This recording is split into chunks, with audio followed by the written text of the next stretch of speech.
ڕەحمەت لە ڕۆحی شاهانی ئیران کە دەستوورێکیان پێنایە جیهان. قەت ناوە جاخیان نەخستە سەرکار، پایەیان نەدا بە پیاوی بێهار. کوڕیاندا ئەنا لە ناو مەجلیسا، تێگوێ ڕائەگرت ئینجا هەڵەسا. ئەو تەربیەیەی لەوێ وەریەگرت، مامۆستای مەکتەب ڕێی پێ نەدەبێت.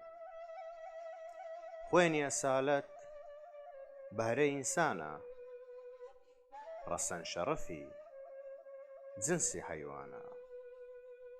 ئەمە بووەتە تەجروبەی دەوران، زۆر جار نەتیجەی هاتۆتە مەیدان. کەچی کەوتووینە دەورێکی واوە، هەرچی پارەی بوو ئەڵێن تەواوە. بەڵێ ئەبینی ئێستا کە پارە زۆرتری لە لای پیاوی بێحارە. بەڵام فایدەی چی؟ کەڵکی کەس ناگرێ، بە مێردی تازەی ژنی ئەبڕێ. ئەوی بە نەسەب فەزری ڕووناک بێ، ئەبێ بە حەسەب کردەوەی چاک بێ. بە ئێستریان گوت باوکی تۆ کوێیە؟